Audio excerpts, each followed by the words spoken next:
반갑습니다. 허재삼 작가입니다.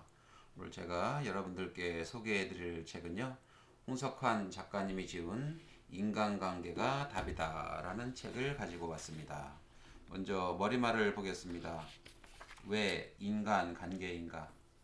카네기 공과대학이 실패한 사람 1만 명을 대상으로 성공의 요인에 관해 질문했다. 질문 응답자의 85%가 성공은 인간관계에 달려 있다고 대답했다. 보스턴 대학도 성공한 사람들의 특성을 조사하고 성공 비결에 대해 다음과 같은 결론을 냈다. 첫째, 다른 사람들과 어울리는 능력. 둘째, 좌절을 대하는 태도. 셋째, 감정 조절 능력이라고 발표했다.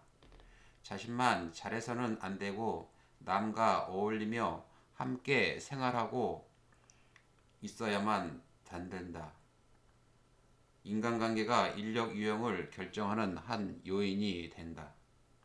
액션추어 컨설팅의 빌 그린 회장은 최고 기업의 서비스는 베낄 수 있어도 인재는 베낄 수 없다며 인재의 중요성을 강조했다.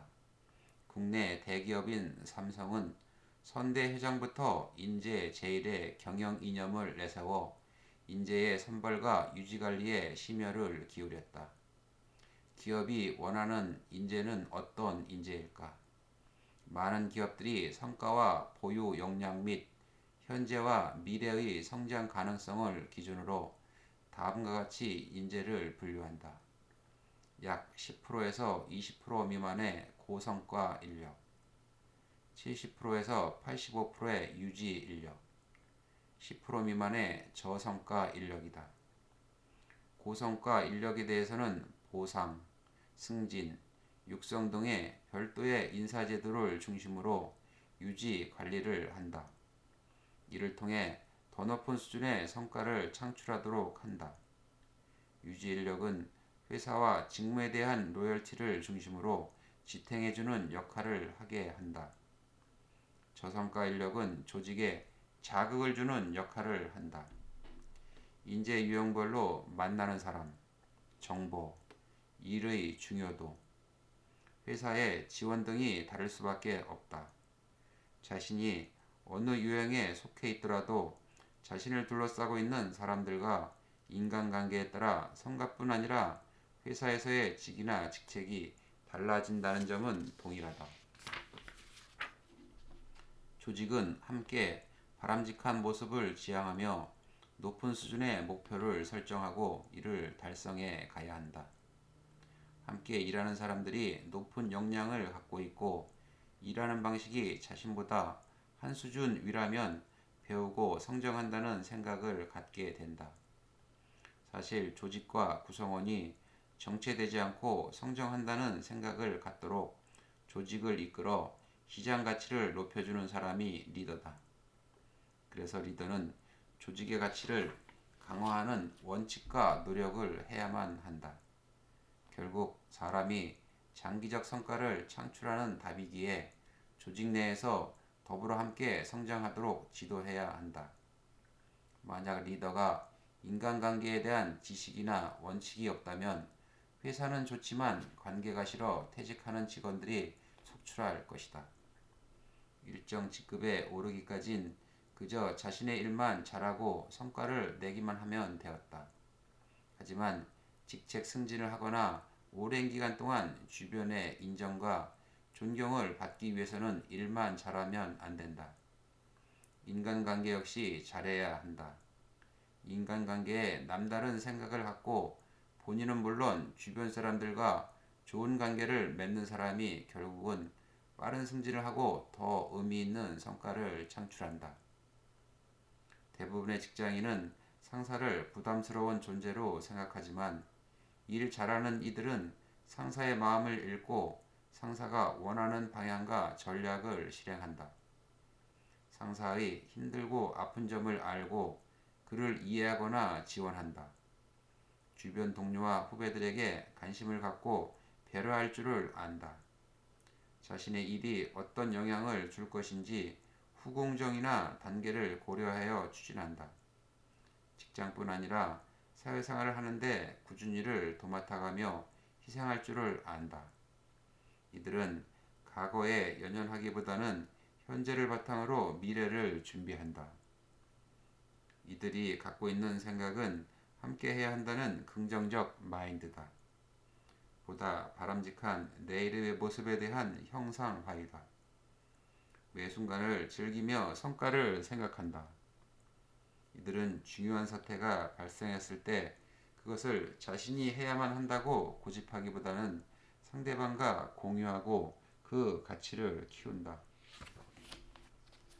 네, 머리말 보겠습니다. 챕터 1. 관계의 시작은 나부터. 챕터 2. 사람을 대하는 원칙. 챕터 3. 이런 사람이 되었으면 좋겠다. 챕터 4. 직장에서 배우는 인간관계. 챕터 5. 흔들리면 안 되는 리더. 네, 그럼 본문으로 한번 들어가 보겠습니다. 나는 나 자신을 사랑하고 있는가? 믿음이 부족하다면 우리가 매일 변함없이 행복하게 생활할 수 있는 것은 신뢰가 있기 때문이다. 신뢰가 없다면 고층 아파트는 존재할 수 없었을 것이다. 엘리베이터가 밑이 없거나 오르고 내리다가 갑자기 뚝 떨어진다면, 길을 걷는데 땅이 꺼지거나 하늘에서 무엇이 떨어져 머리에 부딪힌다면, 지나가는 사람들이 나에게 나쁜 행동을 한다면, 버스나 지하철을 탔는데 기사를 믿을 수 없다면, 음식점이나 커피숍에서 먹고 마시는 음식에 유해한 물질이 첨가되었을 것이라는 의심이 계속된다면, 하루는 절대 행복할 수 없다. 존재하는 것이 그 무엇이든지 기본적인 믿음이 있어야 한다. 이 믿음이 나를 성장시킨다. 또한 이러한 믿음은 사회의 건전한 한 시민으로서 살아가게 해주는 원동력이 되기도 한다.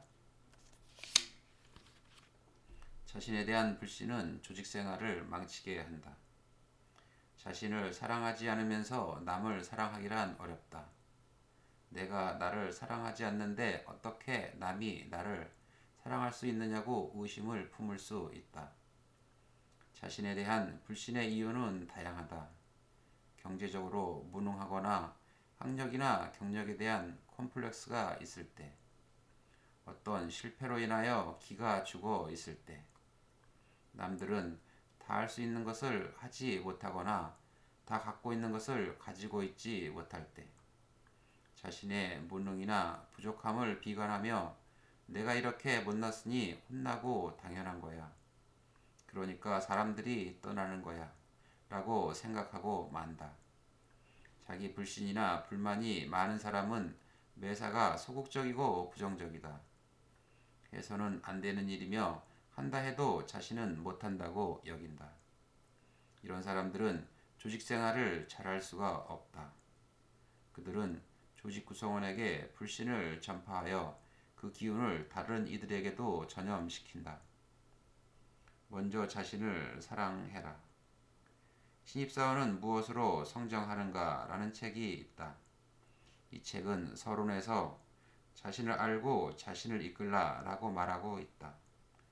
자신이 무엇을 좋아하고 잘하는지를 알아야 한다. 자신이 현재 무엇에 관심을 갖고 있는가를 파악하여 자신의 현재와 내일을 이끌어야 한다.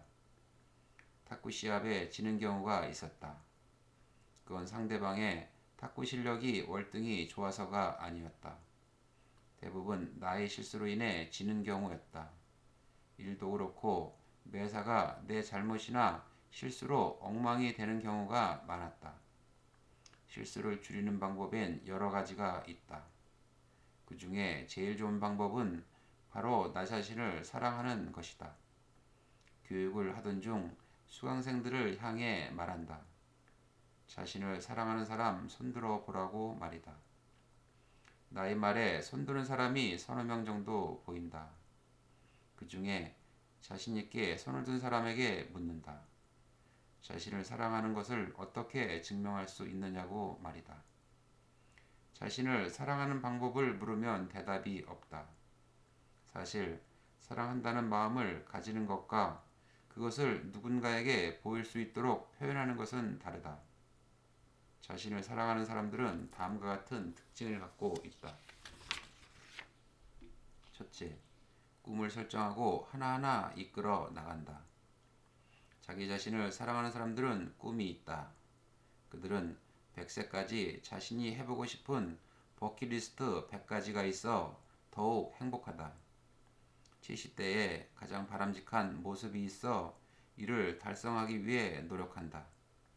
올해 자신이 이루고 싶은 꿈이 있다면 이 꿈을 월, 주, 일 단위로 나누어 실천해 보자. 매일 해야 할 6가지를 정해 추진해 보자. 자신의 꿈이 어느새 삶을 나아가게 하는 원동력이 되어 있을 것이다.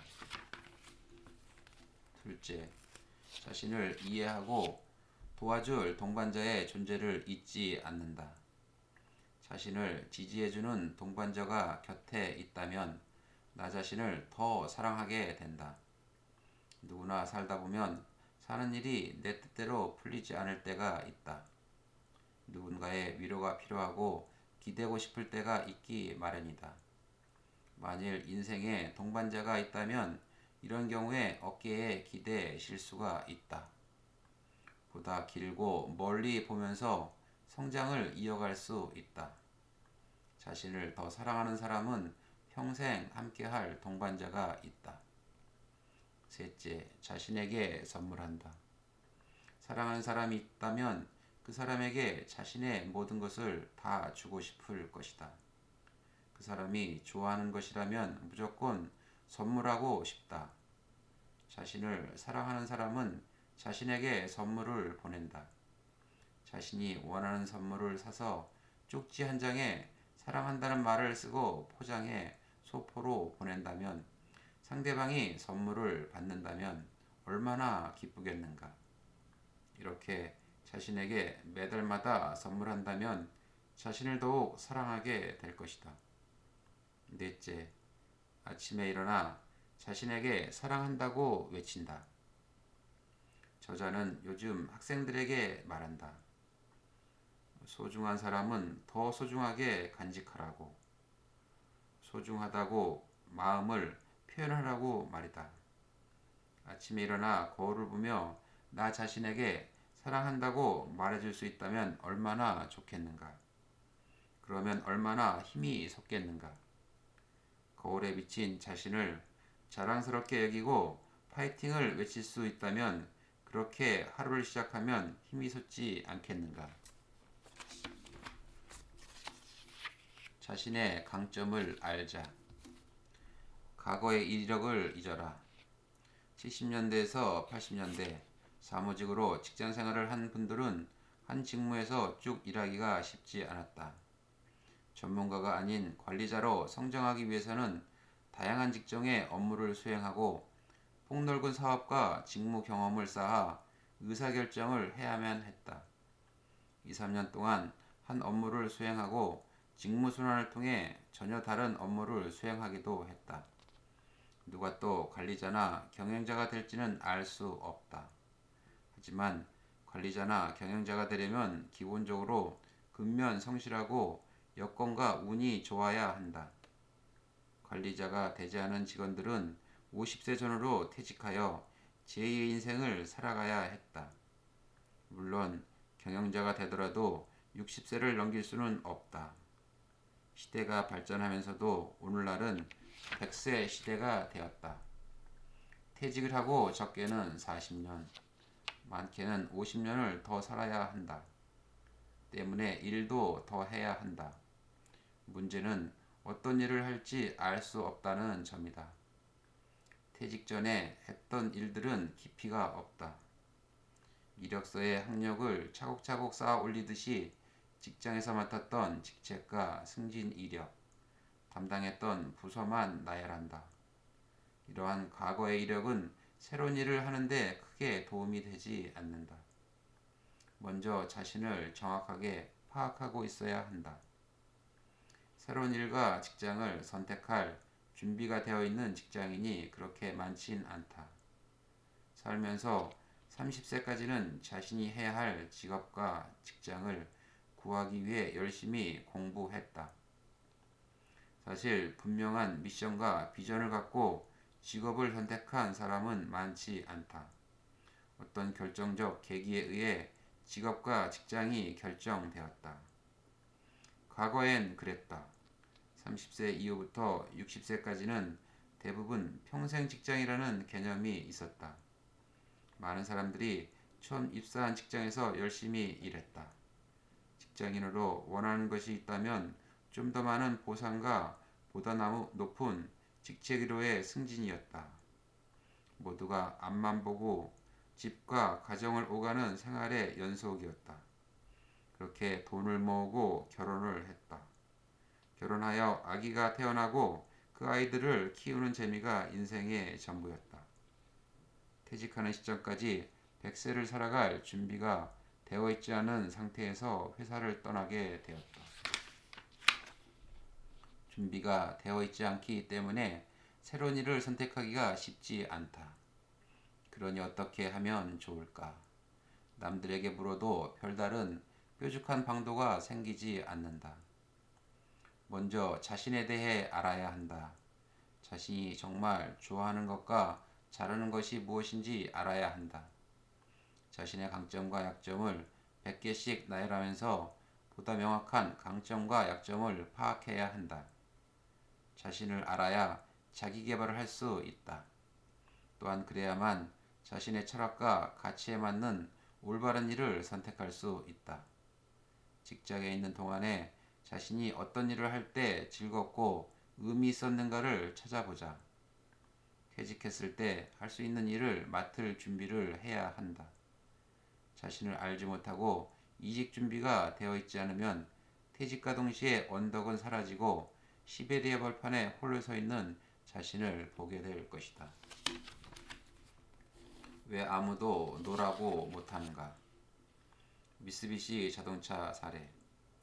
미쓰비시 자동차는 2016년 연비 조작이 발각되면서 결국 르노, 닛산에 매각되었다. 사실 미쓰비시는 이전에도 차량 결함을 은폐하였다가 탄로나는 바람에 회사가 휘청거린 적이 있었다. 위기에서 배우지 못하고 또 은폐를 하는 이유는 무엇일까? 2016년 연비 조작의 발단은 미쓰비시의 조직 문화가 노라고 말하는 것이 불가능하였기 때문이다. 시키는 것은 무조건 따라야 하는 문화였고 왜 이것을 해야 하는가를 묻지도 못하는 문화였다. 자신에게 주어진 일은 그것이 회사에 심각한 피해를 줄 사안이어도 담당자 선에서 끝내야 한다는 의식이 강했고 최고 경영층에게도 보고가 되지 않았다. 왜 잘못된 일을 보고하지 않겠는가? 그것은 담당자와 현장 부서에서 경영층을 신뢰하지 않기 때문이 아니었을까? 문제가 발생했을 때 보고를 하면 문제를 일으킨 담당 부서와 담당자만 책임을 져야 하는 문화라면 굳이 경영층에 보고를 하지 않고 해결하려고 하거나 은폐하게 된다. 사내 비판의식은 현저하게 떨어지고 경영층은 현장에서 무슨 일이 어떻게 돌아가고 있는지 모르기 때문에 위기에 제대로 대응할 수 없는 상황이 되고 결국은 망하기 마련이다. 조직 내 보이지 않는 관계 문화가 결국 회사를 망하게 했다. 회장님의 호통. 8시에 출근하여 자리에 앉자마자 전화벨이 울린다. 8시에 무슨 전화? 잠시 망설였다가 받으니 빨리 올라오라는 회장의 호출이다. 잘못한 것도 없는데 무슨 일인지. 조금 불안해하며 수첩을 들고 20층을 향했다. 비서의 표정이 굳어 있었다. 비서는 내게 빨리 들어가라고 한다. 네, 오늘 저는 여기까지 소개해드리고요. 다음 시간에 더 새로운 책을 가지고 다시 돌아오도록 하겠습니다. 네, 감사합니다.